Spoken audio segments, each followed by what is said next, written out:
Hi, this is Dr. Kathryn Dao. I'm at the ACR meeting in San Diego 2023, and I have with me Amanda Greene, and she's amazing because she's been living with lupus and rheumatoid arthritis for many years.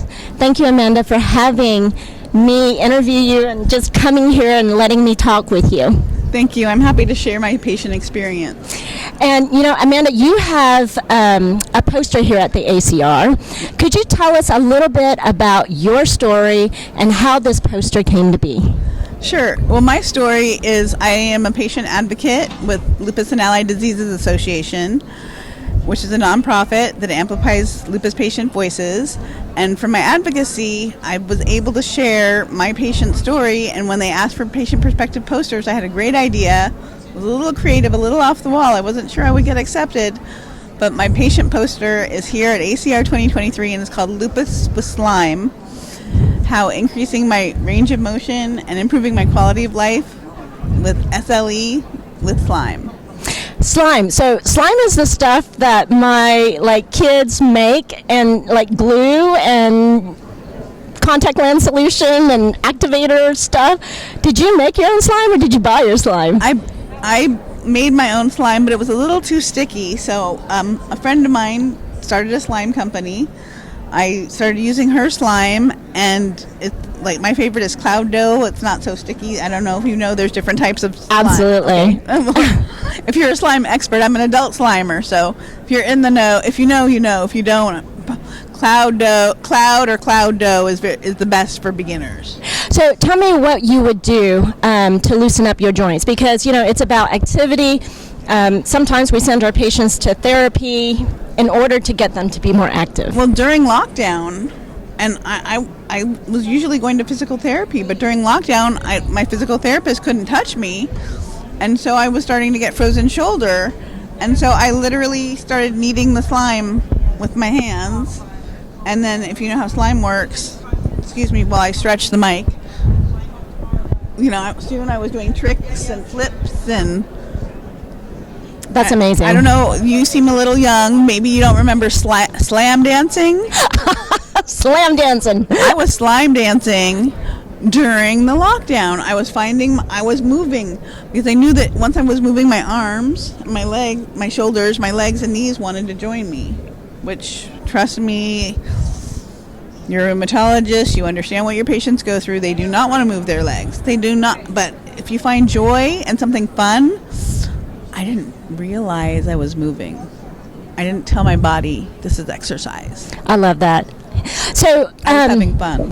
One thing, Amanda, that I want our audience to know, because many of our audience members are healthcare providers, and we take care of patients who have arthritis, who have autoimmune diseases, but we don't really consider too much about what it's like to be a patient. So if you could tell them the top 3 things you wish all providers would know, what would they be? Top 3? Top 3. I know there's probably 1,000, but I'm just going to try and narrow it down to the top 3. I would ask your patient, how are you doing? And really, I know you do. But when you say, how are you doing, a lot of times you guys worry about our body and how our range of motion is doing. And sometimes our emotions are involved too. Our mental health is tied to our physical health. And worrying about that, being concerned with that, is part of my lupus journey, was finding the balance between my physical health and my emotional health. Rheumatologists can also, for nutrition, because if you count your hand, I could show you my handful of medicine, but then how much food do I put in my mouth every day? A lot more than a handful. So I started considering what food I put into my body, and food is fuel, food is medicine. So if your patients aren't saying, what else can I do to help if your patients aren't asking you, maybe you can ask your patients, how willing are you to collaborate with me? Would you be willing to try a change in diet? Would you be willing to try going to physical therapy once a week? If that's just something to get you moving, sometimes they just need an appointment. And something, if you find joy, it's like, hey, do you find joy dancing? is your thing walking? It's like, if I've got a lupus walk coming up, oh no, I have to train for it? Shouldn't I be training for my lupus walk all year long, technically? The answer is yes. I know that was a rhetorical question. I know better. And now I was in training for ACR. And as soon as ACR is over and it's November, I'm in training for Lupus Awareness Month. Like, there's always going to be something to be in training for, because I'm aging with lupus, which is something that I don't know if you're studying or not. I know we're studying, pediatric lupus, which is all very important, but aging with lupus, because now the treatments are getting better and we're living longer. So one of the things I'd like so my top 3 would be movement, getting exercise. Food is fuel. Like, if your patients aren't asking, maybe you could mention nutritionist or change in diet. And then mental and emotional health, I guess. Oh my God, that was two. That's my amazing. Top 3. I have so many more, but I know.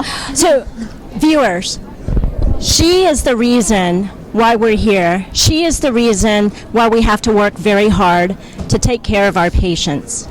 So, I hope that you listen to your patients, talk to them, understand what's most important for them. In clinical trials now, we're looking at patient-reported outcomes. It's really important, because you can prescribe a bunch of things, but if you don't listen to what the patient needs, that's going to be a problem. Thank you, Amanda, so much for being with me. Please follow me at KDao2011 on Twitter, and I hope you have a great rest of the meeting.